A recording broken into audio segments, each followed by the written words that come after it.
மகாநதி சீரியல்ல இனிய எபிசோட்ல கிருஷ்ணனுக்கு வேலை கொடுக்குறேன் அப்படின்னு விஜய் சொல்லியிருந்தாப்ல இல்லையா? இன்னைக்கு ஆபீஸ்க்கு வந்து சர்டிஃபிகேட்லாம் கொடுத்து கிருஷ்ணா வேலைக்கும் ஜாயின் பண்ணிட்டாப்ல.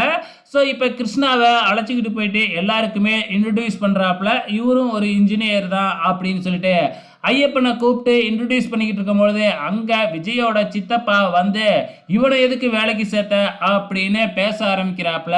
உடனே விஜய் இருந்துக்கிட்டு வாயை மூடிக்கிட்டுருங்க, இங்கெல்லாம் பர்சனல் பேசக்கூடாது அப்படின்னு சொல்லிடுறாப்புல.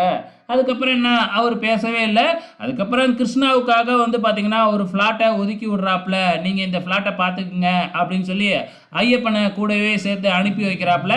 கிருஷ்ணாவும் அங்கே ஃப்ளாட்டை பார்க்கறதுக்காக அங்கே எப்படி ஒர்க்கு போகுது அப்படின்னு பார்க்கறதுக்காக போகிறாங்க.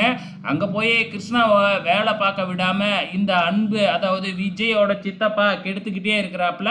அங்கே போனால் அங்கே மேஸ்திரி இந்த மாதிரி சைட்டில் ஒர்க் பண்ணுறவங்களாம் இருக்காங்க இல்லையா, அவங்கள வேணும்னே கைக்குள்ளே போட்டுக்கிட்டு கிருஷ்ணாவுக்கு எதிராக வந்து சதித்திட்டம் தீட்டிக்கிட்டு இருக்கிறாப்புல. இருந்தாலும் கிருஷ்ணா இவன் இப்படி தான் பண்ணுவான் அப்படின்னு தெரிஞ்சு தானே இருக்குது. அதனால் அதை பெருசாக எடுத்துக்காம கிருஷ்ணா தன்னோட வேலையை பார்க்க ஆரம்பிக்கிறாங்க. அதே டைமில் இங்கே வீட்டில் காவேரிக்கு வளையகாப்பு பண்ணணும் இல்லையா, தன்னோட சொந்தத்துக்கெல்லாம் ஃபோன் பண்ணி இன்ஃபார்ம் பண்ணிக்கிட்டு இருக்கிறாங்க நம்ம சாரதா. அது மட்டும் இல்லை, அவங்களே எல்லா ஏற்பாடும் பண்ணிவிடுவாங்க. ஆனால் நம்ம பங்குக்கு ஏதாச்சும் பண்ணணும்ல, அதனால் நான் பலகாரம் பண்ணலாம்னு இருக்கேன் அப்படின்னு சாரதா சொல்ல, நம்ம இங்கே இருக்கோம், இங்கே எப்படி நம்ம பலகாரத்தை பண்ண முடியும் அடுப்பை மூட்டி அப்படின்னு கேள்வி கேட்டுக்கிட்டு இருக்கிறாங்க. இல்லடி, இதனாச்சும் நான் என் கையால் பண்ணி தானே ஆகணும் அப்படின்னு சொல்லிக்கிட்டு இருக்கும் பொழுதே இந்த முத்துமலர் வந்து நானும் உங்களுக்கு ஹெல்ப் பண்ணுறேன், எனக்கு நல்லா லட்டு பிடிக்க தெரியும் அப்படின்னு சொல்லிட்டு ஓடிடுது.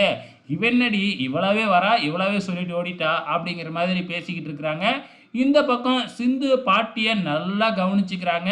ஸோ சாப்பாட்டில் இருந்து எல்லாமே கரெக்டாக பார்த்து கொடுத்துக்கிட்டு இருக்கிறாங்க. இப்போ நார்மலாக இருக்குது, சுகரு ப்ரெஷரு எல்லாமே நார்மலாக இருக்குது. ரொம்ப சந்தோஷமாக இருக்கிறாங்க. சிந்து நம்மளை இப்படி பார்த்துக்கிறாளே அப்படின்னு ரொம்ப சந்தோஷத்தான் பட்டுக்கிட்டு இருக்கிறாங்க. இந்த பக்கம் ஈவினிங் ஆயிடுச்சு. ஆஃபீஸில் நம்ம காவேரி விஜயும் பேசிக்கிட்டு இருக்கும்பொழுது அங்கே வர்ற அன்பு, நீ புதுசாக ஒருத்தனை அப்பாயின்மெண்ட் பண்ணியே, அவனுக்கு வேலையே தெரியல, அவன் மாட்டுக்கு உட்காந்தே தான் கிடக்கிறான் சைட்டில் வந்து அப்படின்னு இல்லாதையும் பொல்லாதையும் சொல்லிக்கிட்டு இருக்கும் பொழுது அங்கே கிருஷ்ணா வந்து ரிப்போர்ட்டை கொடுக்குறாப்புல. அவர் கரெக்டாக இன்றைக்கி என்ன நடந்தது, இப்போ 60 பேர் தான் வேலை பார்க்குறாங்க, இதே 60 பேரை வச்சு வேலை பார்க்கணும் அப்படின்னா நம்ம குறிப்பிட்ட நேரத்தில் ஒர்க்கை ஃபினிஷ் பண்ண முடியாது. அதனால் 2 மணி நேரம் எக்ஸ்ட்ரா ஒர்க் பண்ண சொல்லியிருக்கேன், அதுக்கு காசு கொடுக்குறேன்னு சொல்லியிருக்கேன், இன்றைக்கி எல்லாமே முடிஞ்சிடும் டார்கெட்டு அப்படிங்கிற மாதிரி கிருஷ்ணா சூப்பராக ரிப்போர்ட்டை கொடுத்துட்டு போயிடுறாப்புல. அதுக்கப்புறம் சித்தப்பா கிட்ட வாங்க நான் உங்களுக்கு ஒரு வீடியோ காமிக்கிறேன் அப்படின்னு மொபைலில் வீடியோ எடுத்து காமிச்சா, இவர் போய் கிருஷ்ணாவை வேலை பார்க்க விடாமல் தடுத்து நிப்பாட்டி பிரச்சனை பண்ணது எல்லாமே அந்த வீடியோவில் இருக்குது. ஆஹா வசமாக மாட்டினோம்டா அப்படின்னு திகைச்சு போய் நிற்கிறாப்புல அன்பு. வெயிட் பண்ணி பார்க்கலாம் அப்கமிங்கில் என்ன நடக்க போகுதுன்னு.